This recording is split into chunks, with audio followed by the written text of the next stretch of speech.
A CEO sued a single dad for everything he had, but when she was dying, he gave her his kidney. So how did enemies become family? And what secret could change everything? Before we get into the story, comment below where in the world you are watching from today. The autumn sun was setting as Ethan Miller pulled his weathered pickup truck into the driveway of his small suburban home. His muscles ached from a long day hunched over car engines at Johnson's Auto Repair.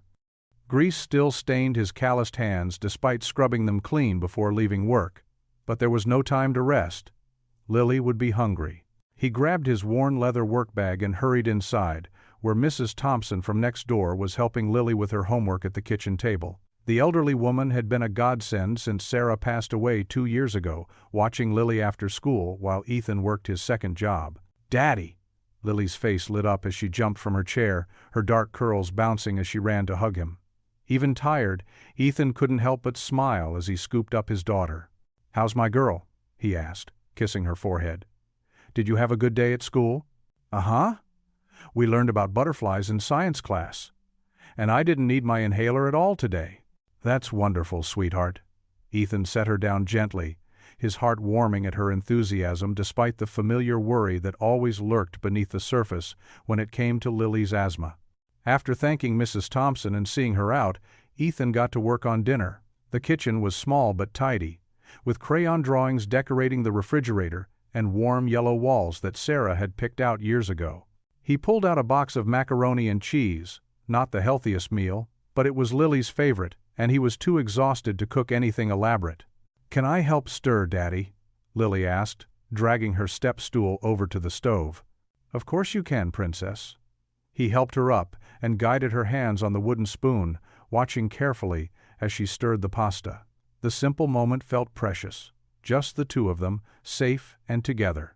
They had just sat down to eat when a sharp knock at the door made them both jump. Through the window, Ethan could see the mailman's uniform in the growing darkness. "I'll get it." Lily started to rise, but Ethan gestured for her to stay seated. "You eat your dinner, honey. I'll see what at Island." The mailman held out a clipboard. "Registered letter for Ethan Miller. Need your signature." Ethan's stomach tightened as he signed. In his experience, nothing good ever came in registered mail. The envelope was thick and official-looking, with an embossed return address he didn't recognize. Back at the table, Lily chatted about her day between bites of macaroni, but Ethan could barely focus on her words. His fingers itched to open the envelope, even as dread built in his chest. "Daddy? Are you listening?" Lily's voice snapped him back to the present. "I'm sorry, sweetie. What were you saying about your art project?" After dinner, while Lily worked on her homework, Ethan finally opened the letter at the kitchen counter. His hands trembled slightly as he pulled out the stack of legal documents. The words jumped out at him like punches. "Patent infringement. Wells Tech Corporation. Cease and desist. Damages in excess of." The room seemed to spin. The small device he'd created for Lily, just a simple modification to her regular inhaler to make it easier for her small hands to use and more effective at delivering her medication, was being called a violation of Wells Tech's patents. They were demanding he destroy it, pay enormous damages, and Ethan had to grip the counter as he read further. They were threatening to take everything, his savings, his house, even questioning his fitness as a parent for recklessly endangering his daughter with an unauthorized medical device. "Daddy, are you okay?" Lily's worried voice made him quickly fold the papers and force a smile. "I'm fine, sweetheart. Just some boring grown-up stuff." He glanced at the clock. "It's getting late. Time to get ready for bed." Lily's bedtime routine felt surreal, like he was moving through a fog. He helped her brush her teeth and change into her favorite butterfly pajamas, trying to keep his voice steady as they said their nightly prayers together. "God bless Daddy and Mrs. Thompson and all the kids at school," Lily recited, kneeling beside her small bed. "And Mommy in heaven, and please help Jenny's mom get better from her cold." "Amen," Ethan whispered, tucking her in and switching on her butterfly nightlight. He sat on the edge of her bed, studying her innocent face in the soft glow. How could he protect her from this? What would happen if they lost their home? "I love you, Daddy," Lily murmured sleepily, already drifting off. "I love you too, baby girl." so much. His voice cracked slightly on the words. Once she was asleep, Ethan returned to the kitchen and spread the lawsuit papers across the table. In the dim light from the overhead fixture, the legal language seemed even more intimidating. Cassandra Wells. He recognized the name from business news. A brilliant but ruthless CEO who had built Wells Tech into a billion-dollar medical technology empire. Tears burned in his eyes as he read through the documents again. The device he'd created had been born of desperation and love, watching Lily struggle with her standard inhaler.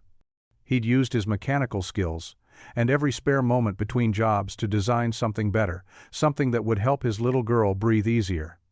Never had he imagined it could lead to this. A sob caught in his throat, and he quickly stifled it, not wanting to wake Lily. Clasping his hands together, he bowed his head over the papers that threatened to destroy their lives. "Lord," he whispered, "I don't understand why this is happening. But please, please, give me strength. Show me how to protect my little girl. I can't lose her. I can't." The prayer trailed off into silence as tears fell onto the cruel legal documents, illuminated by the kitchen's dim overhead light. The morning air was crisp as Ethan and Lily walked hand in hand down Cedar Street. Fallen leaves crunched beneath their feet, and Lily's purple backpack bounced with each step. Her other hand clutched her inhaler, a constant companion since she was 4. "Daddy, why are you wearing your church suit on a Tuesday?" Lily asked, her bright eyes studying the slightly worn gray fabric. Ethan squeezed her small hand. "I have to go see some important people today, sweetheart. Remember how I told you grown-ups sometimes have big problems to solve?" Lily nodded solemnly. "Like when Tommy's dad lost his job, and they had to move?" "Something like that." Ethan's throat tightened. He stopped at the corner and knelt down to Lily's level, straightening her woolen scarf. "But I promise you, I'm going to fix everything, just like I fixed your breathing helper." "I know you will, Daddy." Lily wrapped her arms around his neck. "You always fix things." After dropping Lily off at Mountain View Elementary, Ethan drove his old pickup truck downtown. The courthouse loomed ahead, a massive stone building with towering columns that made him feel smaller with each step up the broad stairs. Inside, the marble floors echoed with clicking heels and hushed voices. Ethan checked the wrinkled paper in his pocket again. Courtroom 3B. His hands were sweating as he pushed through the heavy wooden doors. The courtroom was already filling up. A team of lawyers in expensive suits clustered around a woman who could only be Cassandra Wells. Her black designer dress probably cost more than his monthly mortgage payment. Her perfectly styled dark hair and sharp features gave her an air of untouchable authority. Ethan made his way to the defendant's table, acutely aware of his target tie and scuffed dress shoes. He pulled out his folder of documents, receipts for parts, his original sketches for Lily's breathing device, medical records showing her need for it. His hands trembled slightly as he arranged them. "All rise." The bailiff's voice boomed through the room. The Honorable Judge Rebecca Harris presiding. Judge Harris, a dignified woman with silver-streaked hair, took her seat and surveyed the courtroom. "You may be seated. We're here today regarding case number 2023 CV 4891, Wells Tech versus Miller. Miss Wells's counsel, you may proceed." A polished lawyer in a $1,000 suit stood. "Your Honor, this is a clear case of patent infringement. Mr. Miller has constructed and is using a device that violates our client's protected intellectual property. We have documentation showing our patent was filed 3 years ago. Mr. Miller's device uses the same core mechanism. If I may, Your Honor." Ethan's voice was quiet, but steady as he rose. Judge Harris nodded. "Go ahead, Mr. Miller. I'm just a mechanic, ma'am. I built this device because my daughter Lily has severe asthma. The prescription inhaler wasn't working well enough, and I couldn't afford the expensive nebulizer the doctor recommended." Ethan pulled out a small object from his folder, a handheld device with clear tubing and a modified mouthpiece. "I used spare parts from the garage where I work. I never knew about Wells Tech's patent. I wasn't trying to steal anything. I was just trying to help my little girl breathe." The judge studied him for a long moment. Across the aisle, Cassandra Wells shifted in her seat, her perfectly composed expression flickering for just a second. "Show me the device, Mr. Miller," Judge Harris requested. Ethan walked it up to the bench. His hands were steadier now as he demonstrated how it worked, explaining the simple modifications he'd made to improve the medicine delivery.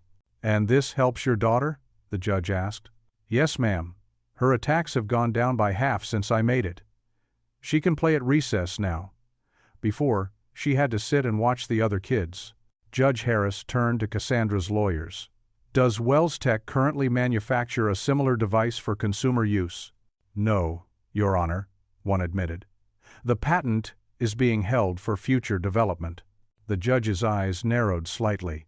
"So this patent is sitting unused while children like Mr. Miller's daughter struggle to breathe." She looked down at her papers, then back up at the courtroom. "I'm going to need more time to review this case. I want documentation of exactly how Mr. Miller's device differs from or matches Wells Tech's patent. We'll reconvene in 2 weeks." Relief flooded through Ethan's body as he gathered his papers. He caught Cassandra Wells' eye for a moment. She was staring at him with an unsettling mix of anger and something else he couldn't quite read. Her lawyers huddled around her, speaking in urgent whispers. Outside on the courthouse steps, Ethan stopped to take a deep breath of the cool autumn air. He loosened his tie, feeling like he could finally breathe properly himself. A small crowd of people flowed around him: lawyers, courthouse staff, other citizens dealing with their own legal battles. Behind him, he could hear children's voices. One was familiar. Lily must have finished school already. Mrs. Thompson had promised to bring her by. But he didn't turn around yet, needing just one more moment to compose himself after the intensity of the courtroom. He didn't notice the small boy in a private school uniform who had spotted Lily and was now tugging urgently at her sleeve. Relief washed over Ethan as he sat with Lily on a weathered wooden bench outside the courthouse. The morning's tension slowly melted away like the vanilla ice cream dripping down their sugar cones. He'd splurged on the treats, a small celebration for the temporary reprieve the judge had given them. "You got some on your nose, silly," Ethan said, reaching over with a napkin to dab at Lily's face. Her giggles echoed across the courthouse plaza, drawing smiles from passing strangers. The late September sun warmed the granite steps where they sat, and fallen leaves skittered across the pavement. Lily's legs swung back and forth, her feet not quite touching the ground. She wore her favorite light-up sneakers, the ones they'd found on clearance last month. "Thank you for being so brave today," Ethan said, watching her savor each bite of ice cream. "I know waiting in that big courtroom wasn't fun." "It's okay, Daddy." That lady looked sad even though she was trying to be mean. Lily's observation caught him off guard. She had always been perceptive, just like her mother. Movement near the courthouse doors caught Ethan's attention. A young boy, perhaps 7 or 8, wandered in their direction. His prep school uniform and perfectly combed hair marked him as someone from a different world than their modest life. A harried-looking woman in professional attire hurried after him, phone pressed to her ear. The boy stopped a few feet from their bench, his eyes fixed on Lily's ice cream cone. "I like vanilla too," he said brightly. Lily smiled at him. "Do you want to sit with us? Daddy always gets extra napkins." The boy, who Ethan now recognized as Cassandra's son from the courtroom, climbed onto their bench without hesitation. "I'm Oliver," he announced, settling himself between them. "I'm Lily," she replied. "Your tie matches my backpack." Oliver beamed at the comparison, touching his purple striped tie. "Mom picks all my clothes. She says I have to look proper." He wrinkled his nose at the word. The woman who'd been following Oliver finally caught up, slightly out of breath. "Oliver, sweetheart, we need to go. Your mother is waiting." But Oliver wasn't listening. He was studying Ethan's face with an intensity that made him uncomfortable. "You look just like the picture," the boy said suddenly. "What picture?" Ethan asked, though something in his stomach tightened with apprehension. Oliver's next words fell like stones into still water. "Mommy has an old picture in her desk drawer. She looks at it sometimes when she thinks no one's watching. She told me you're my daddy." The ice cream cone nearly slipped from Ethan's hand. The world seemed to tilt sideways as memories rushed back, memories he'd carefully packed away years ago. Cassandra in college, before wealth and power had hardened her.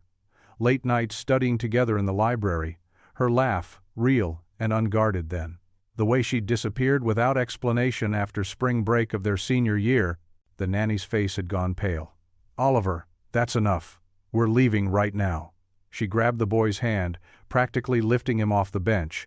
"But I want to stay with my sister," Oliver protested as he was pulled away. "Mommy said that's my daddy." Ethan sat frozen, his mind spinning.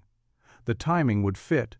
The way Cassandra had looked at him in the courtroom, not just with disdain but with something else he couldn't place. Had she known all along? Had she sued him, knowing who he was? The sound of Lily's ice cream cone crunching brought him back to the present. She looked up at him with wide, curious eyes that mirrored his own. "Daddy?" she asked, her voice small and confused. "Is that boy my brother?" Ethan stared at his daughter, his wonderful, precious daughter, and for the first time in her 8 years, he had no answer for her. The truth was a puzzle whose pieces were scattered across more than a decade, and he wasn't sure he was ready to see the complete picture. A glob of melted ice cream ran down his hand, unnoticed. In the distance, he could still hear Oliver's protests as the nanny hurried him toward a waiting town car. The courthouse steps suddenly felt like quicksand beneath his feet, and the September breeze carried whispers of a past he thought he'd left behind. "Daddy?" Lily asked again, tugging at his sleeve. "Why did that boy say those things?" Ethan looked down at his daughter's questioning face, her ice cream forgotten and beginning to puddle in its napkin. The same face that had given him strength through countless sleepless nights after her mother passed, through every financial struggle, through every moment of doubt. Now that face looked to him for answers he wasn't sure how to give. The soft glow of Lily's butterfly nightlight cast dancing shadows on her bedroom walls. Ethan smoothed her favorite purple blanket, tucking it snugly around her small shoulders. Her breathing had finally evened out, the slight wheeze that usually accompanied her asthma barely noticeable tonight. "Sweet dreams, sweetheart," he whispered, placing a gentle kiss on her forehead. Back in his own room, Ethan sat on the edge of his bed, his mind racing back to memories he'd locked away years ago. College days, engineering classes, and Cassandra, so different then from the cold CEO he'd faced in court today. He remembered her infectious laugh, the way her eyes lit up during late-night study sessions in the library. Back then, she'd worn worn-out jeans and oversized sweaters, her dark hair always escaping from messy ponytails. They'd bonded over coffee and complicated physics equations, their relationship growing naturally over shared dreams and ambitions. For 3 wonderful months, they'd been inseparable. Until one day, she simply vanished. No explanation, no goodbye, just an empty seat in their shared classes and unanswered calls. He'd heard rumors she'd transferred to another university, but nothing concrete. The hurt had eventually faded, replaced by the joy of meeting Sarah, marrying her, and having Lily. After Sarah's death, those college memories had seemed like another lifetime entirely. But now, Oliver's words echoed in his head. "Mommy says you're my daddy." The digital clock on his nightstand blinked 11:47 p.m. Ethan knew he wouldn't sleep tonight. The timing fit, the dates aligned with painful precision in his mind. Why hadn't she told him? The question burned in his chest, demanding answers. Morning came too slowly. After dropping Lily at school, Ethan drove his old pickup truck downtown to the gleaming Wells Tech Tower. The contrast between his weathered vehicle and the sleek glass building couldn't have been starker. Security guards eyed him suspiciously as he approached the front desk. "I need to see Cassandra Wells," he stated firmly. The receptionist's perfectly manicured fingers hovered over her keyboard. "Do you have an appointment?" "No, but Miss Wells is extremely busy. You'll need to schedule. Tell her it's Ethan Miller." About Oliver. The name drop worked. Within minutes, he was being escorted to the top floor, his work boots silent against plush carpeting. The elevator opened directly into a massive office suite, with floor-to-ceiling windows overlooking the city. Cassandra stood behind an imposing desk, her designer suit as flawless as her expression. "You have exactly 5 minutes, Mr. Miller, though I fail to see what could be so urgent after yesterday's court proceedings." You know exactly why I'm here. Ethan's voice was quiet but firm. Oliver, he's my son, isn't he? Don't be ridiculous. But her fingers tightened almost imperceptibly on the edge of her desk. He's 7 years old. The timing fits perfectly with when you disappeared. When were you planning to tell me? Cassandra's laugh was brittle. Tell you what, that a brief college fling resulted in... She caught herself, but it was too late. So it is true. Ethan stepped closer, his heart pounding. Why didn't you let me know? I had a right to... You had no rights. Cassandra's carefully constructed facade cracked. What could you have offered? You were a scholarship student with big dreams, but no means to achieve them. I had plans, opportunities. I was the father of your child. And look at you now, she gestured dismissively. A mechanic living paycheck to paycheck. Oliver has everything he could ever want. Private schools, the best health care, opportunities you couldn't begin to provide. The words stung, but Ethan held his ground. He deserves to know his father, to know he has a sister. Half-sister, Cassandra corrected coldly. And no, what he deserves is stability, security, a life without complications. Or, she glanced at his oil-stained jacket with disdain. Distractions.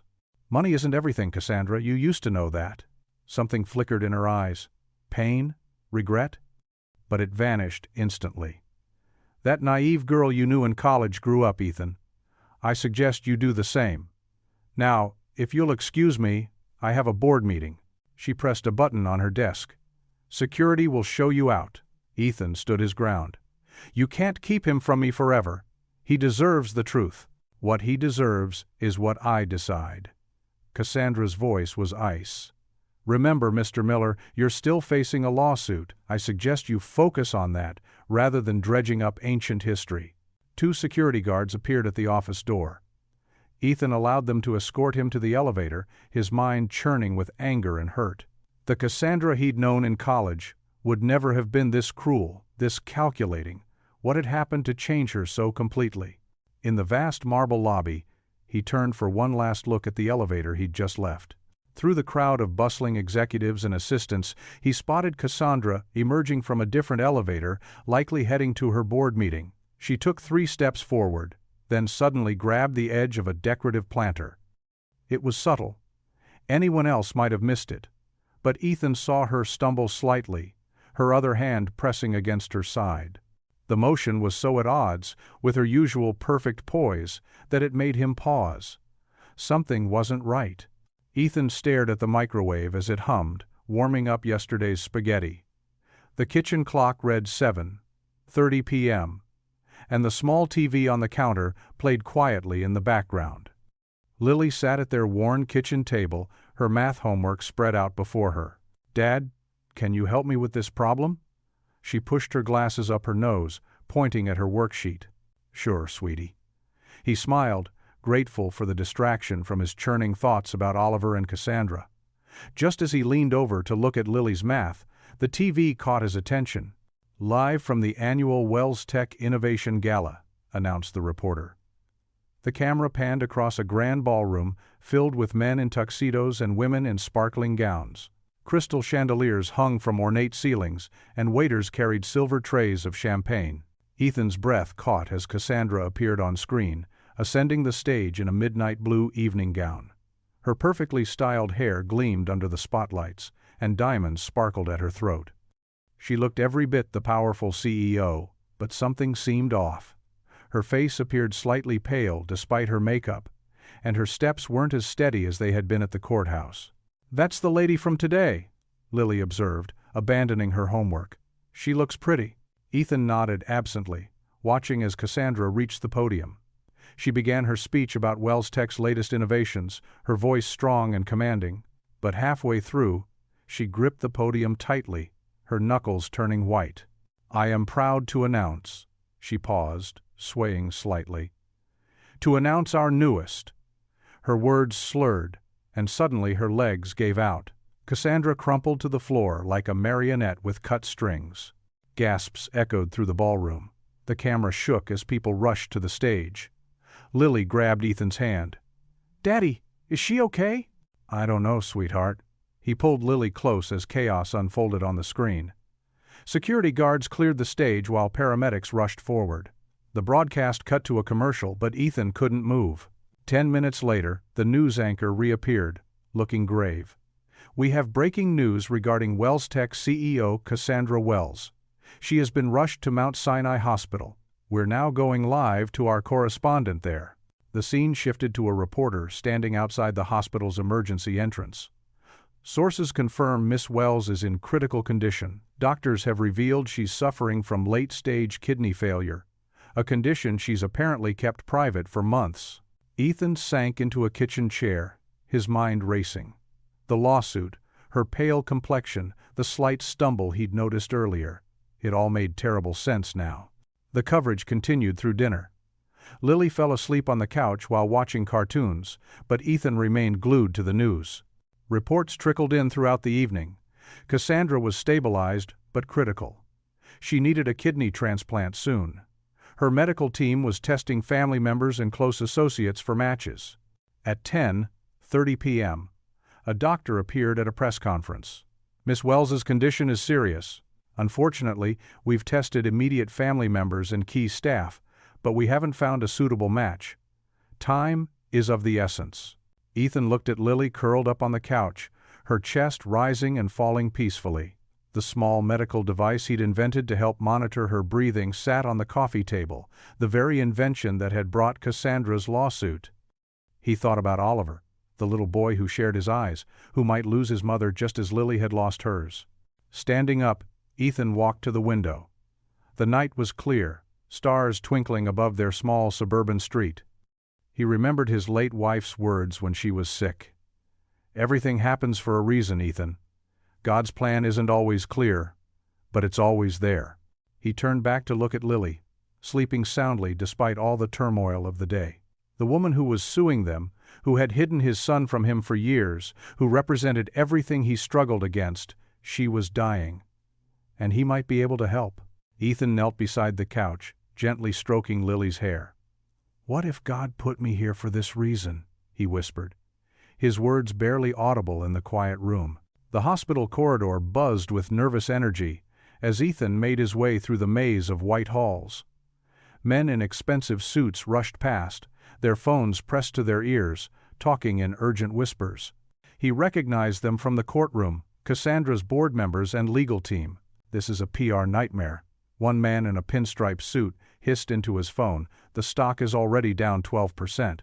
Ethan approached the nurse's station, his work boots squeaking against the polished floor. He felt out of place among the suits and ties, still wearing his garage uniform with Miller Auto Repair stitched above the pocket. "I'm here to see Cassandra Wells," he said quietly. The nurse looked up, her eyes widening slightly.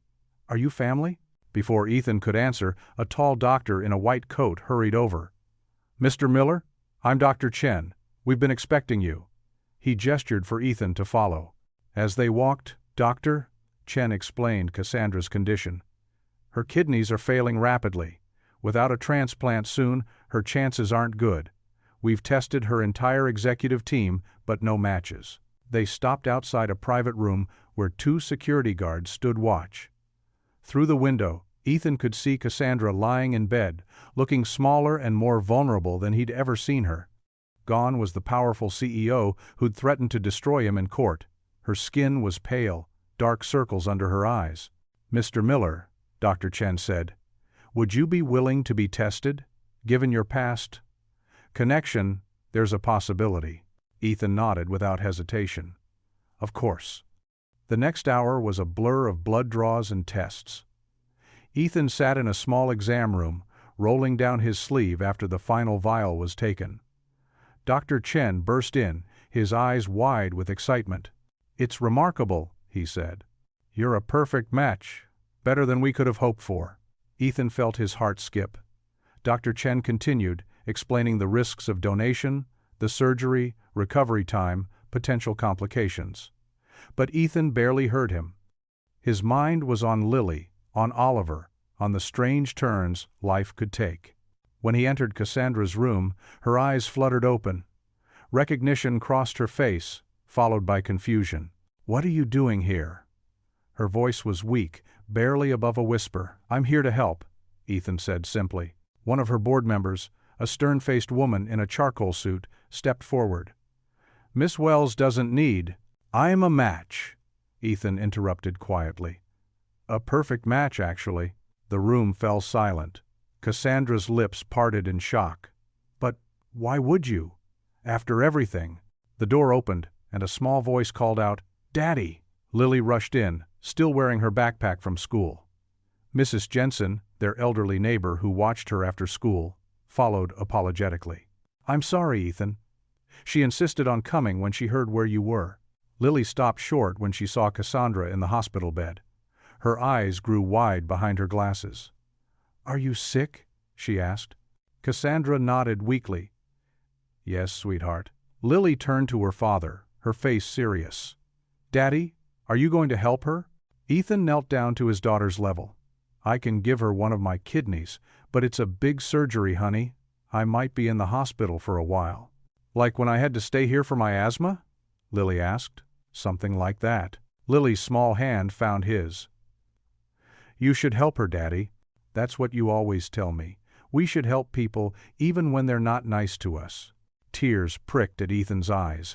He hugged his daughter close, breathing in the familiar scent of her strawberry shampoo. A nurse appeared with consent forms on a clipboard. Ethan stood, taking the papers. He could feel everyone watching him, the board members, the medical staff, Cassandra. He picked up the pen and began to sign his name. When he looked up, he saw something he never expected, tears rolling down Cassandra's cheeks. The powerful CEO, who had seemed so untouchable, was crying silently, staring at him with a mixture of disbelief and something else. Something that looked almost like hope. The soft beeping of medical machines filled the pre-dawn quiet of Cassandra's private hospital room. Ethan shifted in the uncomfortable vinyl chair, his body aching from sitting there for hours. Through the window, the sky was just beginning to lighten, painting the city skyline in shades of purple and gray. Cassandra lay in her hospital bed, somehow managing to look elegant even in a plain medical gown. Her usually perfect hair fell loose around her shoulders, and without makeup, she looked younger, more vulnerable. The sight stirred memories in Ethan of the college girl he'd once known. "You don't have to stay," she said quietly, not meeting his eyes. Her fingers played with the edge of her blanket, a nervous gesture that seemed out of character for the powerful CEO. "I know," Ethan replied simply. He glanced at his watch. 5:30 a.m. In an hour, the doctors would begin prep for surgery. A gentle knock interrupted the tense silence. Oliver peeked his head around the door, his pajamas rumpled from sleeping on the waiting room couch. Behind him, Lily appeared in her favorite unicorn pajamas, holding her sketchbook. "Daddy!" Oliver rushed past his mother's bed straight to Ethan, climbing into his lap. The simple action made Cassandra flinch. Ethan wrapped his arms around the boy automatically, the gesture feeling both foreign and completely natural. "Can't sleep?" Ethan asked softly. Oliver shook his head, burrowing closer. Lily approached Cassandra's bedside cautiously. "Miss Wells, I made you something." She held out a crayon drawing of what appeared to be a rainbow-colored garden. Cassandra took the paper with trembling hands. "Thank you," she whispered, her voice rough. She cleared her throat. "Oliver loves to draw too." "Really?" Lily's face lit up. She turned to Oliver. "Want to share my crayons?" Oliver nodded eagerly, sliding off Ethan's lap. The two children settled on the floor, heads bent together over Lily's sketchbook. Their whispered conversation and the scratch of crayons filled the room with a gentle domesticity that made Ethan's heart ache. Dr. Sanders entered with her team, carrying clipboards and wearing serious expressions. "It's time to begin preparations," she announced. "Mr. Miller, we'll need you to change into a gown." A nurse handed him a folded hospital gown and led him to a small bathroom. As Ethan changed, he could hear the medical team reviewing procedures with Cassandra. Her clipped, businesslike responses reminded him of the courtroom. When he emerged, another set of nurses had arrived with wheelchairs. Oliver looked up from his drawing, his lower lip trembling. "Daddy?" His voice wavered. "Are you really giving Mommy your kidney?" Ethan knelt beside the children. "Yes, buddy, the doctors are going to help make your mom better." Oliver threw his arms around Ethan's neck. "But what if something goes wrong?" "Everything will be fine," Ethan assured him, though his own heart clenched at the thought of leaving Lily. He hugged Oliver tight, then turned to his daughter. Lily's brave smile couldn't quite hide her fear. "I'm proud of you, Daddy," she whispered, wrapping her arms around him. "You're like a superhero." "Your daddy is very brave," Cassandra said unexpectedly. Everyone turned to look at her. She seemed to struggle with herself before adding, "and very kind." The nurses began helping Cassandra into one wheelchair while Ethan settled into another. Oliver darted between them, uncertain where to go, until Lily took his hand. "Come on," she said. "Let's make them both pictures for when they wake up." Dr. Sanders appeared with consent forms. "Last chance to change your mind, Mr. Miller," she said quietly. Ethan signed without hesitation. He watched Cassandra sign her own forms, her hand shaking slightly. Their eyes met briefly across the room, hers filled with questions she couldn't voice, his steady with certainty. The nurses began wheeling them toward the operating rooms. In the hallway, Ethan could see Cassandra's board members hovering nearby, their expressions disapproving. He ignored them, focusing instead on Lily's small face. "I love you, sweetie," he said, as they approached the operating room doors. "Be good for Mrs. Martinez, okay?" Their elderly neighbor had agreed to watch Lily during the surgery. "I love you too, Daddy." Lily's voice wobbled. Oliver ran alongside Cassandra's wheelchair. "I love you, Mommy." Then, after a slight hesitation, he added, "I love you too, Daddy." The word hung in the air like a prayer. Ethan saw Cassandra close her eyes, a tear sliding down her cheek. At the operating room doors, Ethan took a deep breath. The children's faces blurred as his own eyes filled with tears. He clasped his hands together, bowing his head. "Dear Lord," he whispered, "please watch over Lily if anything happens to me, and please help Cassandra heal. Help us all heal." He opened his eyes to see his daughter and Oliver holding hands, supporting each other. Perhaps healing had already begun. The nurses pushed his wheelchair forward and the operating room doors swung open. The operating room buzzed with activity as medical staff moved with practiced efficiency. Bright fluorescent lights cast everything in stark relief against the mint green walls. 2 operating tables were positioned parallel to each other, surrounded by an array of beeping monitors and surgical equipment. Dr. Sarah Chen, the lead transplant surgeon, stood between the 2 tables where Ethan and Cassandra lay. Her dark eyes moved between them as she explained the procedure one final time. "The surgery will take approximately 4 hours," she said, her voice clear through her surgical mask. "Mr. Miller, we'll begin with you first. We'll make a small incision in your left side to remove the kidney. Miss Wells, once we've prepared the donor kidney, we'll proceed with your transplant." Ethan nodded slightly, already feeling drowsy from the pre-operative medication. The anesthesiologist adjusted something in his IV line while explaining, "You're going to start feeling very sleepy now. Just relax and take deep breaths." Across the room, Cassandra lay rigid on her table, her usual commanding presence diminished by the paper-thin hospital gown. A nurse gently placed a warming blanket over her legs. "Both of you will be closely monitored throughout the entire procedure," Dr. Chen continued. "We have excellent teams assigned to each of you." The room began to blur around the edges of Ethan's vision. The last thing he saw was a nurse's kind smile above her mask before his eyes grew too heavy to keep open. As the anesthesia took hold, Ethan's thoughts drifted to Lily. In his dreams, she ran through a sunlit meadow, her long hair streaming behind her. No inhaler in sight, no struggling for breath. Just pure joy as she chased butterflies, her laughter carrying on the wind. The image brought peace as he slipped deeper into unconsciousness. In the adjacent operating theater, separated only by a glass partition, Cassandra's consciousness began to fade as well. But her dreams took her backward, to a sprawling mansion that had felt more like a museum than a home. In her mind, she was 8 years old again, tiptoeing through endless, empty halls. "Daddy's working," the housekeeper would say. "Your mother's at her charity luncheon." Little Cassandra would nod, already used to the hollow echo of her footsteps, as her only companion. She'd retreat to her room, surrounded by expensive toys that couldn't fill the space where love should have been. Even then, she'd learned that wealth was a poor substitute for presence. The dreams shifted and swirled. She saw herself at boarding school, excelling at everything but making no real friends. Then college, where she'd briefly let her guard down with Ethan before fear sent her running. Now Oliver's face floated through her mind. Had she recreated her own lonely childhood for her son? While their unconscious minds wandered, Dr. Chen and her team worked with precise focus. They carefully extracted Ethan's healthy kidney, the vital organ a testament to his selfless gift. Nurses monitored both patients' vital signs, calling out numbers in practiced rhythm.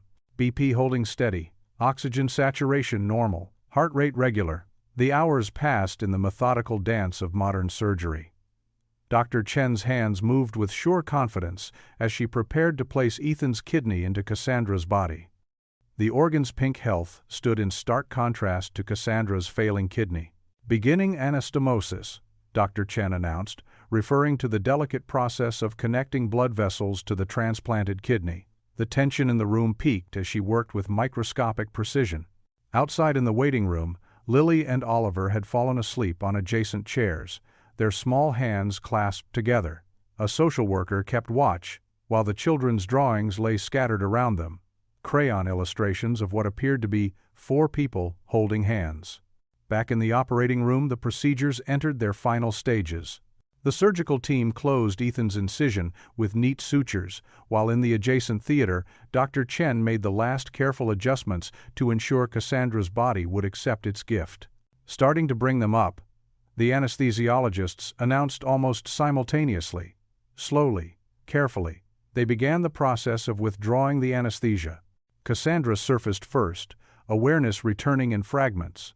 The sharp scent of antiseptic, the pressure of bandages on her side, the fuzzy heaviness in her limbs. A few minutes later, Ethan began to stir as well. His throat felt dry, and a dull ache pulsed beneath the medication's haze. But his first coherent thought was still of Lily. Nurses appeared at both bedsides, checking vital signs and offering soft words of encouragement. The surgery went perfectly, they assured each patient. Everything looks excellent. 2 gurneys moved in synchronized procession down the quiet hospital corridor. In separate recovery rooms, monitors beeped steady rhythms of success, while nurses adjusted IVs and checked bandages. BP's perfect, a nurse noted in Cassandra's room, marking it on her chart. The new kidney is already functioning beautifully. Next door, another nurse patted Ethan's hand. You did great, she said warmly. Your kidney is already hard at work in its new home. Through the lingering fog of anesthesia, neither patient could fully process the magnitude of what had just occurred. But as consciousness slowly returned, one reality was clear.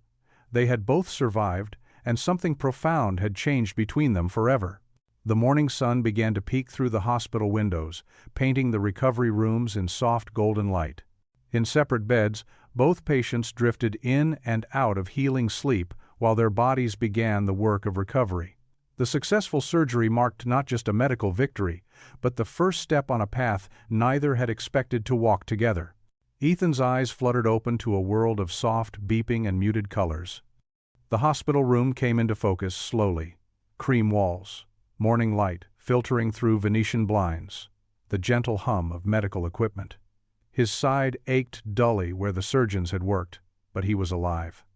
A nurse in blue scrubs checked his vitals, her movements gentle and practiced. "Good morning, Mr. Miller," she said warmly. "The surgery was a complete success. How are you feeling?" "Like I've been hit by a truck," Ethan managed with a weak smile. "But I'm here." Through the glass partition of his room, he could see into the adjacent space where Cassandra lay.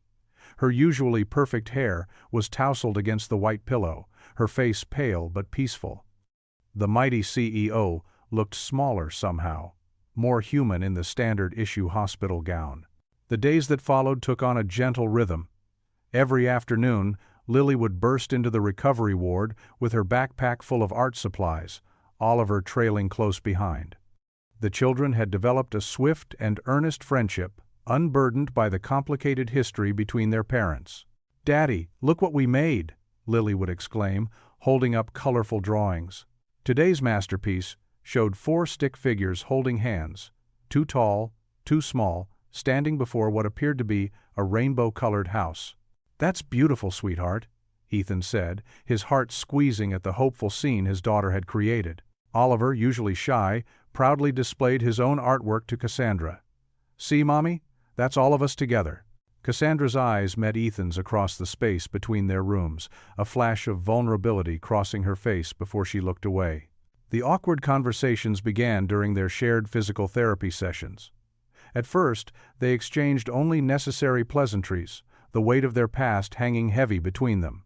But as days passed, the silence became harder to maintain. "Your daughter," Cassandra said one afternoon, watching Lily and Oliver play cards in the visitors' area. "She's remarkable." "She is," Ethan agreed. "Just like her mother was." He paused, then added quietly, "Oliver's a great kid too." Cassandra's fingers twisted in her blanket. "He island. He has your kindness." The words seemed to surprise even her. As their strength returned, their conversations grew longer. One evening, when the children had gone home with their caregivers, Cassandra spoke into the dimness between their rooms. "I was terrified," she admitted, her voice barely above a whisper. "Back then, in college, you made me feel normal, happy, with simple things." Ethan listened, remembering those days. Picnics on campus, studying under trees, dreaming about their future. "But normal scared me," Cassandra continued. "My father always said ordinary people were failures. I couldn't bear to be ordinary. So I ran. Threw myself into building the company, proving I could be extraordinary." She gave a bitter laugh. "I thought having power meant never being vulnerable again. And now?" Ethan asked softly. "Now I'm lying in a hospital bed because a man I tried to destroy chose to save my life." Her voice cracked slightly. "I don't understand it, Ethan. All these years, I've treated people like obstacles or tools. But you—" She turned to face him, her eyes bright with unshed tears. "Why would you save me?" Ethan thought of Lily's drawings, of Oliver's shy smiles, of the person he'd chosen to be after losing his wife. The answer came easily, without bitterness or pride. "Because it's what's right." The words hung in the air between them, simple yet profound. Cassandra closed her eyes, a tear finally escaping down her cheek, as the evening shadows lengthened across their shared space of healing. The courthouse buzzed with anticipation 1 week after the surgery. Morning sunlight streamed through tall windows, casting long shadows across the polished marble floors. Reporters clustered near the entrance, their cameras ready, whispering about the unusual sight of the mighty Cassandra Wells being wheeled into court by her personal nurse. Ethan sat on a wooden bench outside the courtroom, his hand pressed gently against his healing incision. Lily and Oliver sat beside him, sharing a coloring book. The sight of them together, heads bent over their shared artwork, made his heart ache with a mixture of joy and uncertainty. "All rise," the bailiff called as Judge Harris entered. The courtroom settled into silence. Cassandra's wheelchair was positioned at the plaintiff's table, her usual power suit replaced by a softer blazer that couldn't quite hide how the surgery had affected her. Yet her spine remained straight, her chin lifted with dignity. "Your Honor," Cassandra began, her voice carrying clearly despite her weakened state. "I'd like to address the court regarding the patent infringement case against Mr. Miller." Judge Harris nodded, her eyes moving between Cassandra and Ethan with careful consideration. "Proceed, Miss Wells." "I move to withdraw all charges against Mr. Miller," Cassandra announced. A ripple of murmurs swept through the courtroom. "Furthermore, I would like to make a statement for the record." The judge leaned forward, interest plain on her face. "Go ahead." Cassandra turned slightly in her wheelchair, facing not just the judge but the assembled media. "When I first learned of Mr. Miller's device, I saw only a threat to my company's patents. I was wrong." She paused, drawing a steadying breath. "What I failed to see was a father's love for his child, driving him to create something remarkable, something that could help not just his daughter, but thousands of children struggling with severe asthma." Ethan watched, stunned, as Cassandra continued. Her usual sharp edges had softened, though her voice remained strong. Wells Tech would like to partner with Mr. Miller to develop and produce his innovation, not as a takeover, but as true collaboration.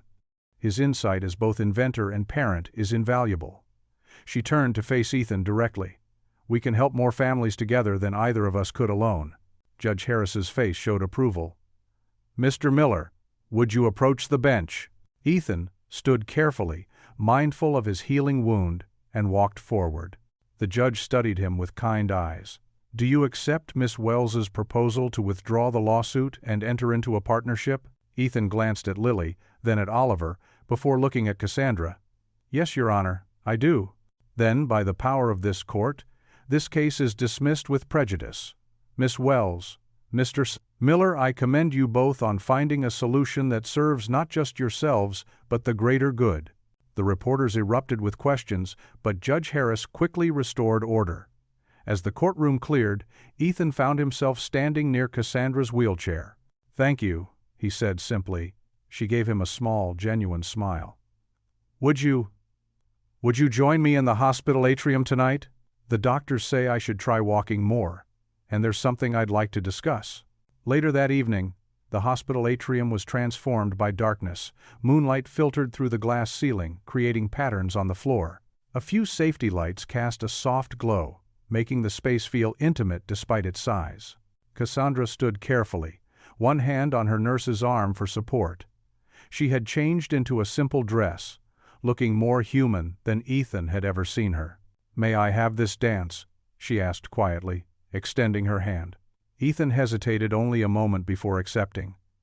They moved slowly, mindful of their matching surgical scars, barely more than swaying to the quiet hum of the hospital at night. From a nearby bench, Lily and Oliver watched with wide eyes. Lily leaned against her brother, the words still felt strange but right, and whispered, "Look how happy they are." Ethan and Cassandra continued their gentle dance, neither speaking, letting the moment say what words couldn't. Their shadows merged and separated in the moonlight, two people who had started as adversaries now moving in perfect sync. The nurse stood discreetly near the children, ready to help if needed, but Cassandra seemed steady on her feet. Perhaps it was the dance itself holding her up, or perhaps it was something more, the weight of antagonism finally lifted from her shoulders.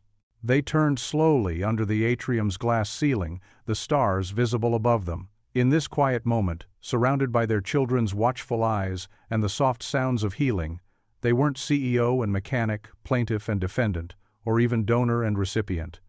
They were simply two people finding their way forward, one careful step at a time. The evening sun cast long shadows across Ethan's modest front yard as he pulled into the driveway. His old pickup truck groaned to a stop, and Lily bounced excitedly in the passenger seat, pointing at their front porch. "Daddy, look, there are so many people." A small crowd of neighbors had gathered, holding covered dishes and handmade cards. Mrs. Henderson from next door waved enthusiastically, a steaming casserole balanced in her other hand. Mr. Rodriguez from across the street stood beside his wife, both smiling warmly. Ethan helped Lily out of the truck, his side still tender from the surgery. The scent of home-cooked meals filled the air: lasagna, chicken pot pie, and what smelled like Mrs. Peterson's famous mac and cheese. "We're so proud of you, Ethan," Mrs. Henderson said, stepping forward to give him a gentle hug. "What you did for that CEO lady, that's real Christian kindness right there." Mr. Rodriguez nodded in agreement. "You're teaching us all something about forgiveness, amigo." One by one, the neighbors brought their offerings inside, filling Ethan's small kitchen with more food than his refrigerator could hold. Lily bounced from person to person, showing off her latest drawings and accepting hugs and hair ruffles with giggles. After the neighbors left, Ethan sat at his kitchen table, surrounded by casseroles and cards. Lily sorted through the pile of colorful handmade notes, reading out loud the messages of support and admiration. His eyes grew misty as he watched her, remembering how lonely their little house had felt after his wife passed. The doorbell rang again, just as they were sampling Mrs. Peterson's mac and cheese. Through the window, Ethan spotted a sleek black car parked outside. His heart skipped a beat when he saw Cassandra helping Oliver out of the back seat. "Lily, look who's here," he called softly. Lily raced to the door, throwing it open before Ethan could reach it. "Oliver!" she squealed, immediately grabbing the boy's hand. "Come see my room. I got new colored pencils." Cassandra stood in the doorway, looking different than she had in the courtroom. Her designer suit was replaced by a simple sweater and slacks, her hair loose around her shoulders. She held a gift bag in one hand and seemed almost nervous. "Come in," Ethan said, stepping back to make room. The kids seemed to have their own plans. The sound of children's laughter echoed down the hallway as Lily and Oliver disappeared into her bedroom. Cassandra glanced around the modest living room, taking in the family photos on the walls and the well-worn but clean furniture. "I brought this," she said, holding out the gift bag. "It's just a small thank you, though nothing could really." Her voice trailed off as Ethan accepted the bag. Inside was a framed drawing, clearly done by Oliver, showing 4 stick figures holding hands, 2 tall ones and 2 small ones. "He's been drawing these non-stop," Cassandra said softly. I think he understands more than we realize." Ethan gestured toward the kitchen. "Would you like some coffee? We have about 15 different desserts to choose from, courtesy of the neighborhood welcome wagon." They settled at the kitchen table, the remains of casseroles and pies spread between them. Cassandra wrapped her hands around her coffee mug, studying its chipped rim. "I've been doing a lot of thinking," she said finally, "about mistakes and second chances." Ethan nodded, waiting for her to continue. "When I left college, left you, I thought I was choosing the right path. Success, power, respect. I believed love would make me weak." She laughed softly. "Now look at me. All that power couldn't save my life. But your kindness did." "It wasn't just kindness," Ethan said. "Lily helped me see what really mattered. And Oliver, well, he's part of this too." From down the hall came the sound of Oliver's voice. "Look, I drew us at the park. Can we go there tomorrow?" Cassandra's eyes filled with tears. "I robbed him of a father. Robbed you both of knowing each other. I was so wrong, Ethan, so terribly wrong. The past is the past," Ethan said gently. "What matters is what we do now." They sat in comfortable silence, listening to the children's chatter and laughter. The evening light softened, casting a warm glow through the kitchen windows. Something that felt like peace settled over the room. "Would you and Oliver like to stay for dinner?" Ethan asked. "We have enough casseroles to feed an army." Cassandra smiled, a real smile that reached her eyes. "We'd like that very much." The 4 of them gathered around Ethan's small table, passing dishes and sharing stories. Oliver and Lily sat close together, whispering and giggling like lifelong friends. Ethan watched as Cassandra relaxed, her corporate mask falling away to reveal the young woman he'd once known. As the evening drew to a close, Cassandra gathered Oliver's drawings and stood to leave. "Thank you," she said simply, "for everything." "Will you come back tomorrow?" Lily asked, hugging Oliver tightly. "If it's okay with your dad," Cassandra answered, looking at Ethan questioningly. He nodded. "Our door is always open." After they left, Ethan helped Lily get ready for bed. She clutched her new colored pencils close as he tucked her in. "I like having a brother," she said sleepily. Ethan smoothed her hair back and kissed her forehead. "Maybe life is finally turning around," he whispered, watching as his daughter drifted off to sleep with a smile on her face. The morning sun hadn't yet risen when Ethan's phone buzzed with a news alert. He squinted at the bright screen, still groggy from sleep. The headline made his heart sink. "Wellestec CO Cassandra Well removed by Board of Directors." He sat up in bed, fully awake now. The article detailed how an emergency board meeting had been called late last night. They had voted unanimously to remove Cassandra, citing her recent emotional decisions and weak leadership as threats to shareholder value. Ethan's phone rang. It was Cassandra. "Have you seen the news?" Her voice trembled, nothing like her usual confident tone. "I just read it. I'm so sorry, Cassandra. Could you meet me at the park? The one near the hospital?" She paused. "Please?" 20 minutes later, Ethan found Cassandra sitting alone on a bench. She wore simple jeans and a sweater instead of her usual designer suits. Her eyes were red and puffy. "They took everything," she whispered as he sat beside her. My company, my reputation, my life's work. She wrapped her arms around herself. Do you know what they said? That saving lives and showing compassion makes me weak. That caring about people more than profits makes me unfit to lead. Tears rolled down her cheeks. Maybe they're right. Look at me now. I'm nothing without my empire. That's not true, Ethan said gently. You're more now than you ever were before. Before she could respond, his phone rang again. This time, it was Lily's school nurse. Mr. Miller? Lily's having another asthma attack. It's worse than usual. We've called an ambulance. Ethan's world tilted. I'll be right there. He turned to Cassandra. I have to go. It's Lily.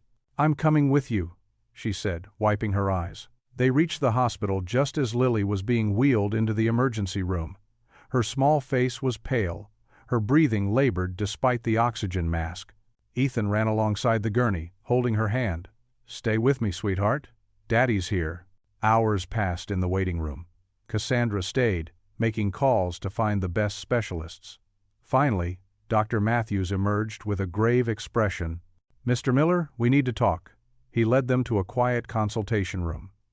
Lily's condition is deteriorating faster than we expected. The standard treatments aren't working anymore. Ethan gripped the arms of his chair. What are you saying? There's an experimental treatment available, a new type of biological therapy. It's showing promising results in cases like Lily's. The doctor hesitated. But it's still in trials. Insurance won't cover it. How much? Ethan's voice was barely a whisper. The full course of treatment would be around $2 million. The room spun. Ethan had thought losing his house to the lawsuit was bad, but this was impossible. His entire life savings wouldn't cover even a fraction of that amount. Cassandra spoke up. I'll pay for it. Ethan turned to her. Cassandra, you just lost everything. Not quite everything. Her voice cracked. But I can't access my accounts right now. The board. They've frozen everything pending investigation. Later that night, after Lily had stabilized enough to sleep, Ethan sat alone in the hospital chapel. The moonlight filtered through stained glass, casting colored shadows on the floor. His daughter's wheezing breaths echoed in his memory. He'd given his kidney to save Cassandra, believing it was the right thing to do. Now she was ruined, and his daughter needed a miracle he couldn't provide. The weight of helplessness pressed down on his shoulders. Cassandra appeared in the doorway, her face drawn with worry. The board members won't even take my calls anymore, she said softly. Everything I built, everything I thought mattered, it's gone. And now, when I finally want to do something truly meaningful, she sat beside him, their shoulders barely touching. I'm so sorry, Ethan. You saved my life, and I can't even help save your daughter's. Ethan stared at his clasped hands. The same hands that had built Lily's original breathing device, that had fixed countless cars, that had always found a way to provide for his little girl. But now, when it mattered most, they were empty. The hospital's night sounds drifted in, monitors beeping, nurses' quiet footsteps, the hum of machinery keeping people alive. Somewhere in that building, his daughter fought for every breath, and for the first time in his life, Ethan had no idea how to fix things. The moon climbed higher in the sky as he sat there, torn between gratitude for having saved one life and despair at possibly losing another. His sacrifice had given Cassandra a second chance at life, but the cost seemed to keep growing. Now his daughter's life hung in the balance, and all his faith, all his good intentions, couldn't change the numbers on her medical bills. A nurse appeared at the chapel door. Mr. Miller? Lily's asking for you. Ethan stood slowly, his surgical scar pulling slightly as he moved. He took one last look at the moonlit chapel before heading back to his daughter's room, carrying the weight of impossible choices. The early morning light cast long shadows across Jim's pawn shop as Ethan placed his heavy toolbox on the scratched counter. Each wrench and socket set represented years of work, memories of late nights fixing cars to make ends meet. The shop owner, an elderly man with kind eyes behind thick glasses, watched as Ethan carefully arranged his life's work. These are professional grade, Ethan explained, his voice catching. Snap, on, Mac tools. The whole set's worth over 5,000 new. Jim picked up a wrench, testing its weight. You sure about this, Ethan? These are your livelihood. Ethan's hands trembled as he opened another compartment. My daughter's treatment. It's experimental. Insurance won't cover it. He pulled out a precision torque wrench, still gleaming despite years of use. I need whatever you can give me. While Jim assessed the tools, Ethan's mind drifted to Lily, who'd spent another night in the hospital. Her breathing had gotten worse, the wheezing more frequent. The doctors spoke of specialized treatments, breakthrough therapies, all with price tags that made his head spin. Across town, in a modest hotel room that felt worlds away from her former penthouse office, Cassandra Wells sat on the edge of a plain queen bed. The room's generic artwork and beige walls were a far cry from the luxury she'd known. Her tablet displayed headline after headline, each one a fresh wound. Wellestech board votes out CEO Cassandra Wells. Former tech giant faces uncertain future. Shares plummet as Wells' departure signals company weakness. She scrolled through the business news, watching her life's work dissolve in real time. The stock she'd built over decades was nearly worthless now. Her phone hadn't stopped buzzing with calls from former colleagues and friends, though friends seemed a hollow term for people who disappeared the moment her power did. Back at the pawn shop, Jim finished his assessment. I can give you $1,500 for the lot. He looked apologetic. That's the best I can do. Ethan's shoulders slumped. It wasn't enough, nowhere near enough, but it was something. I'll take it. As Jim counted out the cash, the bell above the door chimed. A young mother entered with a stroller, looking around nervously. Ethan recognized that look, the desperation of a parent willing to do anything for their child. He gathered the money with shaking hands and stepped outside into the morning air, feeling stripped of more than just his tools. Meanwhile, Cassandra paced her hotel room, her bare feet silent on the thin carpet. Oliver was with his nanny, probably wondering why they'd left their beautiful home. She caught her reflection in the mirror designer clothes that now felt like a costume, perfectly styled hair that couldn't hide the dark circles under her eyes. The sound of sirens from the street below drew her to the window. An ambulance raced past, its lights flashing, and her thoughts immediately went to Lily. The little girl's face, so much like her father's, had haunted Cassandra's dreams. She touched her side, where the surgical scar was still healing Ethan's sacrifice written permanently on her skin. Later that afternoon, Ethan found Cassandra in the hospital cafeteria. She sat alone at a corner table, staring into a cup of untouched coffee. He slid into the chair across from her, his work clothes replaced by well-worn jeans and a faded t-shirt. I used to think money made me invincible, Cassandra said without looking up. I built walls with it, bought respect with it, protected myself with it. She laughed bitterly. Now look at me. Ethan watched her, seeing not the powerful CEO who'd once threatened to destroy him, but a woman as lost as he was. Money's just a tool, he said quietly. Like any other tool, it's what you do with it that matters. I had everything, she whispered, finally meeting his eyes. Everything except what actually mattered. I missed Oliver's first steps because I was closing a merger. I pushed you away because I thought love made me vulnerable. Her voice cracked. I became exactly what my board wanted. Cold, ruthless, profitable. And now they've thrown me away like I'm nothing. You're not nothing, Ethan said firmly. You're Oliver's mother. He hesitated, then continued. You're the woman who's changing.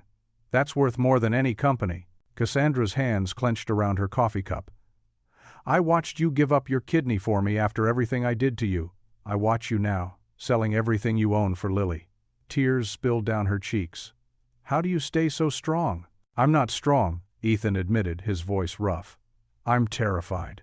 Every time Lily struggles to breathe, every time I look at our medical bills, I've never felt more powerless in my life. They sat in silence for a moment, the cafeteria's fluorescent lights humming overhead. Other visitors passed by, lost in their own worlds of worry and hope. When I was CEO, Cassandra said slowly, I thought power meant never having to depend on anyone, never being vulnerable. She touched her side again, where Ethan's kidney now lived within her. But real strength, is what you did. Giving when you have nothing left to give. Ethan looked down at his calloused hands, empty now of the tools that had defined his working life. Sometimes giving is all we can do. Cassandra stood abruptly, gathering her designer purse, one of the few remnants of her former life. She looked down at Ethan, seeing him clearly, perhaps for the first time. This man who'd loved her in college, who'd built a life of quiet dignity, who'd saved her life despite everything. In that moment, watching him hurting and helpless, something crystallized within her. She thought of Lily upstairs, fighting for every breath. She thought of the money still sitting in her personal accounts, not the billions she'd lost, but enough. More than enough. Without another word, she turned and walked away, her heels clicking on the linoleum floor. In her heart, a decision had been made, as clear and unshakable as any business deal she'd ever struck. Lily would not suffer. Not while she had the power to help. She reached the elevator and pressed the button, her reflection fractured in the metal doors. The woman looking back at her wasn't the ruthless CEO anymore, but she wasn't powerless either. Perhaps, she thought, this was what real strength looked like, not the power to destroy, but the power to save. The street lights cast long shadows across Ethan's small front yard as Cassandra's rental car pulled up to the curb. Gone was her usual Mercedes, replaced by a modest sedan that seemed out of place with her carefully tailored outfit, the last remnant of her former life. She clutched a manila envelope in trembling hands, taking deep breaths to steady herself. Through the front window, she could see the warm glow of a lamp. It was nearly 9 p.m., but she knew Ethan would still be up. He always stayed awake late, watching over Lily during her difficult nights. The thought made her throat tight with emotion. Cassandra stepped carefully along the cracked concrete path to his door. The night air was cool, carrying the scent of late autumn leaves. She hesitated, then knocked softly. Inside, she heard shuffling footsteps. The door opened, revealing Ethan in worn jeans and a faded t-shirt. Dark circles shadowed his eyes, testament to endless worried nights. "Cassandra?" His voice was rough with exhaustion. "Is everything okay? May I come in?" she asked, trying to keep her voice steady. "I have something important to discuss." Ethan stepped back, gesturing her inside. The living room was small but neat, with second-hand furniture arranged carefully to make the most of the space. A pile of medical bills sat on the coffee table next to a half-empty cup of coffee. "Lily's finally sleeping," he said quietly, leading her to the sofa. "The new medications make her restless, but at least they help with the breathing." Cassandra settled onto the worn cushions, smoothing her skirt with one hand while still gripping the envelope. "How is she doing?" "Taking it day by day." Ethan sank into an armchair, running a hand through his disheveled hair. "The doctors say the experimental treatment is her best chance, but—" He gestured helplessly at the stack of bills. "That's why I'm here." Cassandra's fingers tightened on the envelope. "I've made some arrangements." Ethan's brow furrowed. "What do you mean?" She pulled out the papers, laying them on the coffee table. "I sold my estate and my jewelry collection. Most of my personal assets, actually." Her voice wavered slightly. "It's enough to cover Lily's full treatment course, with some left over for future care." The color drained from Ethan's face as he stared at the documents. "Cassandra, no. I can't accept this. It's too much." "Please," she interrupted, leaning forward. "Let me do for her what you did for me. But your home, your things, are just things." Cassandra's eyes filled with tears. "You gave me your kidney, Ethan. You saved my life when I was trying to destroy yours. This isn't even close to repaying that." Ethan shook his head, overwhelmed. "You don't owe me anything. I did what was right, that's all. And this is right too." Cassandra's voice grew stronger. "I spent years building walls of wealth around myself, thinking money could protect me from pain, from failure, from feeling anything real. But you and Lily showed me what truly matters." She reached across and touched his hand. "When I lost my company, I thought I'd lost everything. But sitting in that modest hotel room, watching Oliver play with Lily, seeing how much love fills this tiny house, I realized I'd had everything backward. The board took my power, but they couldn't take what really counts." Ethan's eyes glistened as he looked at their joined hands. "I don't know what to say." "Say you'll accept," Cassandra pleaded. "Not for me, but for Lily. She deserves every chance at a healthy life." Her voice dropped to a whisper. "Let me help our children." A tear slipped down Ethan's cheek.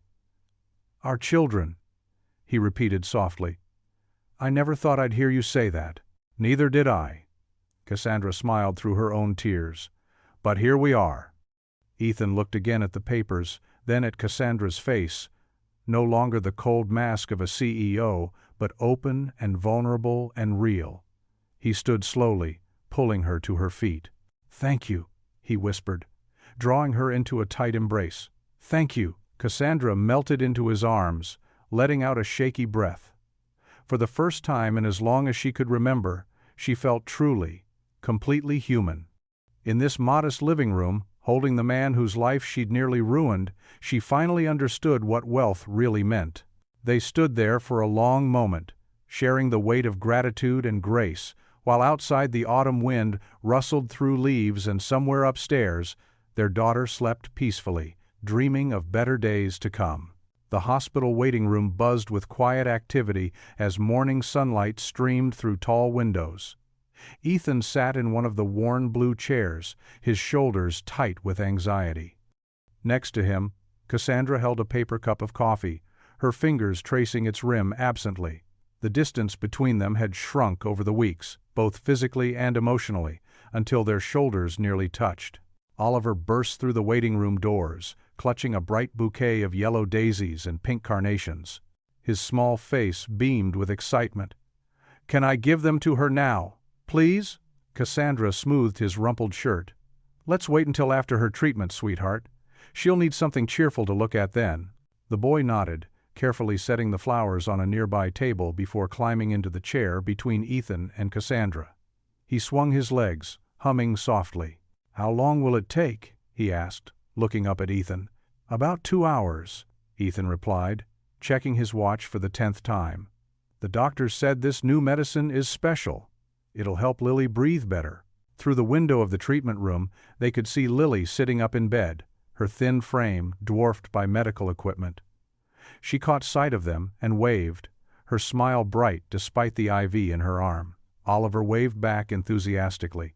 "She's so brave," Cassandra murmured, watching the nurse adjust Lily's medication drip. Ethan nodded, his throat tight. "She always has been." The morning passed slowly. Oliver drew pictures with crayons from his backpack while Ethan and Cassandra talked quietly about everyday things, grocery shopping, school schedules, the weather turning warmer. Simple conversations that felt profound in their normalcy. When Lily's treatment finished, she was tired but smiling. Oliver presented his flowers with a flourish, making her giggle. "They're beautiful," she exclaimed, burying her nose in the soft petals. "Just like you," Oliver declared, then blushed furiously when everyone laughed. That evening, Cassandra arrived at Ethan's house with grocery bags full of ingredients. "I thought I'd try cooking dinner," she announced, somewhat sheepishly. "I found this recipe for chicken pot pie that seemed, well, hopefully, manageable." Ethan raised an eyebrow, amused. "When's the last time you cooked? Does coffee count?" She grinned, setting the bags on his small kitchen counter. "I want to learn. All those years of fancy restaurants and personal chefs, I missed out on this kind of thing." Together, they spread the ingredients across the counter while the kids worked on homework at the kitchen table. Cassandra proved to be an earnest if somewhat clumsy cook, nearly dropping an egg and getting flour on her nose. "No, no," Ethan laughed, guiding her hands as she tried to roll out the pie crust. Gentle pressure like this.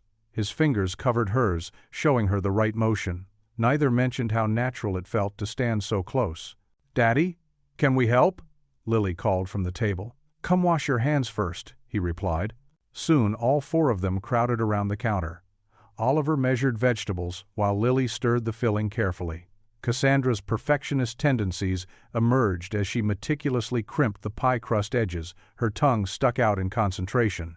The kitchen filled with warmth and savory smells as the pie baked.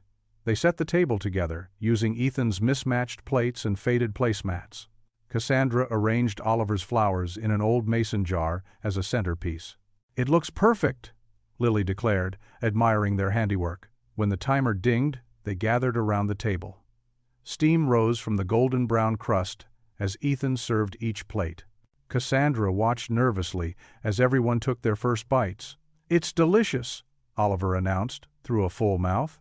"Oliver, manners," Cassandra reminded him automatically, then caught herself and laughed. The sound was surprising, free, and unguarded, nothing like her careful corporate chuckle. Her whole face lit up with it. Ethan found himself staring. In that moment, watching her laugh with gravy on her designer blouse and flowers still on her nose, he realized something had shifted inside him. The anger and resentment that had weighed him down for so long had transformed into something warmer, something that made his heart beat faster. "What?" Cassandra asked, noticing his gaze. "Nothing," he said softly. "Just, this is nice." She smiled back, understanding in her eyes. "Yes, it island." The children chattered happily through dinner, trading stories about school and planning weekend activities. Lily's color was better after her treatment, and she ate with real appetite. Oliver kept sneaking her extra pieces of chicken from his plate when he thought no one was looking. Cassandra reached for her water glass and knocked it over. Instead of the mortified reaction she might have had weeks ago, she just laughed again, the sound bubbling up naturally. "I suppose some things never change. I was clumsy in college, too." "I remember," Ethan said, reaching for a napkin. "You spilled coffee on my textbook the day we met, and you were so kind about it," she recalled, helping him mop up the water. Their hands brushed, and neither pulled away immediately. The moment stretched, full of unspoken words and possibilities. Then Oliver dropped his fork with a clatter, breaking the spell. But something had changed, as subtle and profound as springtime thawing winter ice. They finished dinner together, 4 people who had somehow become a family when no one was looking. The kitchen was warm, with lingering cooking smells and shared laughter, the table scattered with crumbs and memories in the making. Outside, the sun set in soft pastels, painting the modest dining room in shades of gold. Cassandra sat at her usual table in the small coffee shop across from the hospital, reviewing Lily's latest treatment reports. The shop had become her refuge over the past weeks, a far cry from her former executive suite, but somehow more comforting. The bell above the door chimed, and she looked up expecting to see Ethan joining her for their daily coffee. Instead, Sarah Chen, her former head of research and development, stood there with determination written across her face. Behind her crowded several other familiar faces, key team members from Wells Tech, who had worked directly under Cassandra for years. "Miss Wells," Sarah said, sliding into the chair across from her. "We need to talk." Cassandra's shoulders tensed. She hadn't spoken to any of her former employees since the board's decision. "Sarah, please, let me finish," Sarah interrupted, pulling out a thick folder. "We've been watching everything that's happened. The lawsuit, your illness, the kidney donation." She paused, gathering her thoughts. "But most importantly, we've seen how you've changed." The others pulled up chairs, forming a tight circle around the small table. James from marketing nodded eagerly. The old Cassandra Wells would never have admitted she was wrong about that patent dispute. "You chose doing the right thing over profits. And that's exactly why we're here," Sarah continued, opening her folder. 20 of us have resigned from Wells Tech. We want to start something new, with you." Cassandra stared at them, speechless. These were some of her most talented team members, people who had helped build Wells Tech into an empire. "You? Quit?" "The board's decision to remove you showed us what the company had become," explained Michael, her former project manager. "Just another soulless corporation. But you showed us there's another way to do business." Sarah spread out several documents. "We've already secured initial funding. It won't be anything like Wells Tech's scale, at least not at first. But we want to build something different, a company that puts people first, that helps families like Ethan's." Cassandra's hands trembled slightly as she picked up the business proposal. The mission statement read, "Advancing medical technology through compassion and innovation." "Actually," Sarah said with a small smile, We were hoping you'd consider bringing Ethan on board too. His device, it's brilliant in its simplicity. And who better to help design medical equipment than someone who understands what families really need? The coffee shop door chimed again, and this time it was Ethan who walked in, Lily skipping beside him. They both paused at the sight of the impromptu meeting. "Oh, we can come back." Ethan started to turn. "No, please stay," Cassandra called out. This actually concerns you too." As Ethan and Lily joined them, Sarah quickly explained their proposal. Lily's eyes grew wide with excitement, but Ethan's expression remained cautious. "I don't know anything about running a company," he said quietly. "I'm just a mechanic." "You're an inventor," Cassandra corrected him. "You saw a problem and created a solution because you cared about helping your daughter. That's exactly the kind of thinking we need." "The market research shows enormous potential," James added. "There are thousands of families struggling with similar medical issues. Your device could help so many children." Ethan ran a hand through his hair, overwhelmed. "It's a big risk. I have Lily to think about." "Daddy," Lily tugged at his sleeve, her eyes bright. "You always say helping people is important. Remember when you helped fix Mrs. Johnson's car for free? Or when you shoveled Mr. Peterson's driveway when he was sick?" Cassandra watched Ethan's face soften at his daughter's words. She reached across the table, touching his arm gently. "We could do this together. Build something meaningful, not just for profit, but for people who really need help." The coffee shop hummed with quiet conversation around them as Ethan studied the proposal. Finally, he looked up, meeting Cassandra's eyes. "You really want to start over? Build something completely different?" "I do," she said firmly.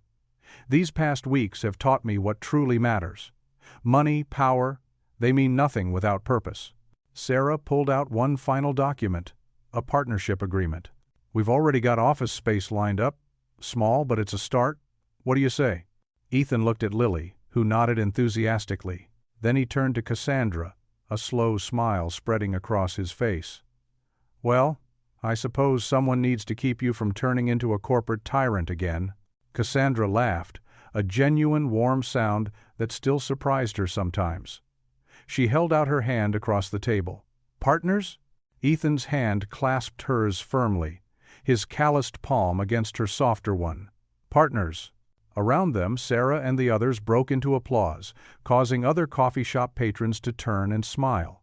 Lily bounced in her seat, chattering excitedly about helping design new inventions. But Cassandra barely heard any of it, too caught up in the warmth of Ethan's hand in hers and the certainty that this handshake felt like more than just a business agreement, it felt like destiny. The Riverside Community Center buzzed with excitement on a warm Saturday afternoon. Cheerful blue and white streamers hung from the rafters, and hand-painted signs welcomed guests to the Hearts Hope Foundation launch. Local families filled the modest space, their chatter echoing off the worn wooden floors and concrete walls.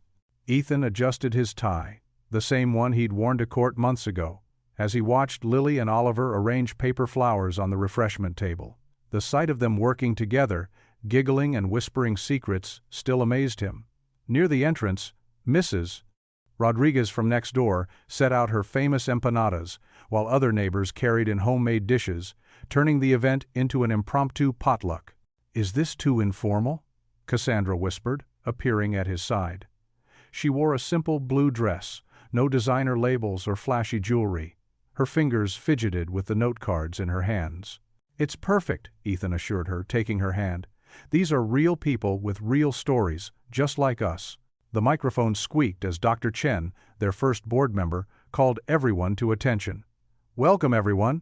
We're here today to celebrate something extraordinary. The birth of the Hearts Hope Foundation." The crowd settled into folding chairs, parents pulling children onto laps, mechanics still in their work clothes, sitting beside teachers and store clerks. Ethan spotted several familiar faces from the hospital. Nurses who'd cared for both him and Cassandra during their recovery, therapists who worked with Lily, and even the kind cafeteria worker who'd always slipped Oliver extra cookies. Cassandra stepped up to the microphone, her hands trembling slightly. She took a deep breath, set aside her note cards, and smiled. "A year ago, I thought I knew everything about success," she began. "I had the corner office, the mansion, the power to make or break companies with a single decision." She paused, her eyes finding Ethan's in the crowd. "I was also dying, not just physically, but in my soul. I'd forgotten what truly matters." The room fell silent, every face turned toward her. Even the children stopped fidgeting. "Then I met a man who had every reason to hate me. I was trying to take everything from him through a lawsuit, yet when he learned I needed a kidney transplant, he offered his without hesitation." Her voice cracked slightly. "Ethan Miller didn't just save my life, he showed me how to live again." Lily beamed from her seat, squeezing Oliver's hand. The boy sat straighter, proud tears shining in his eyes. "This foundation," Cassandra continued, "isn't about writing checks or getting tax breaks. It's about recognizing that every parent struggling to afford their child's medicine, every family choosing between medical bills and groceries, deserves more than sympathy. They deserve support." She gestured to the wall behind her, where photos told stories: a single mom receiving an insulin pump for her daughter, an elderly couple getting needed hearing aids, a teenage boy standing tall with his new prosthetic leg. "We've already helped 30 families in our pilot program," she announced. "And today, with your support, we're officially opening our doors to help hundreds more." The applause was immediate and heartfelt. Mrs. Rodriguez wiped tears with her apron corner. Dr. Chen nodded approvingly. When the clapping died down, Cassandra held out her hand. "Ethan, would you join me?" He walked to the front, his work-worn hands steady as he took the microphone. The same quiet strength that had moved a judge now filled the room. "Folks often ask me why I forgave Cassandra," he said simply. "The truth is, forgiveness isn't about forgetting wrongs or pretending hurt never happened. It's about choosing to see the best in people, even when they're not showing it." He looked at Cassandra, his eyes soft. "Sometimes, people just need a chance to remember who they really are." Lily bounced in her seat, her breathing clear and strong thanks to her completed treatment. Oliver leaned against her shoulder, finally comfortable in his skin without the weight of wealth and expectations. "This foundation," Ethan continued, "isn't just about money, it's about community. It's neighbors helping neighbors. It's remembering we're all one family, really." The room erupted in applause again. Someone started playing music. Not formal reception music, but warm, gentle melodies that filled the space between metal chairs and concrete walls with something like magic. Cassandra stepped closer to Ethan, her eyes bright with unshed tears. "Dance with me?" He took her hand, drawing her into his arms as naturally as breathing. Around them, other couples joined in, Dr. Chen with her wife, Mrs. Rodriguez with her teenage son, even Lily and Oliver swaying awkwardly and laughing. As they moved slowly to the music, Cassandra rested her head on Ethan's shoulder. "Thank you," she whispered. "For what?" "For showing me that losing everything I thought I wanted helped me find everything I really needed." The late afternoon sun streamed through the community center's windows, catching the simple streamers and turning them to ribbons of gold. In that light, surrounded by the warmth of community and the sound of children's laughter, Ethan and Cassandra danced. No longer CEO and mechanic, no longer adversaries, but partners in something far more precious than power or wealth. Their transformation was mirrored in the faces around them, former employees, now volunteers, neighbors now friends, strangers now family. The Hearts, Hope Foundation, had begun not with a corporate announcement or a fancy gala, but with a simple act of forgiveness in a hospital room. Now it bloomed in this humble space, proof that grace could turn the unlikeliest enemies into the strongest allies. Sunlight dappled through the oak trees at Memorial Park, casting gentle shadows across the checkered blanket where Ethan and Cassandra Saturday. The spring breeze carried the sweet scent of blooming wildflowers, and the sound of children's laughter filled the air as Lily and Oliver chased butterflies through the tall grass. "Look, Daddy, that one's orange," Lily called out, her ponytail bouncing as she pointed to a monarch butterfly floating past.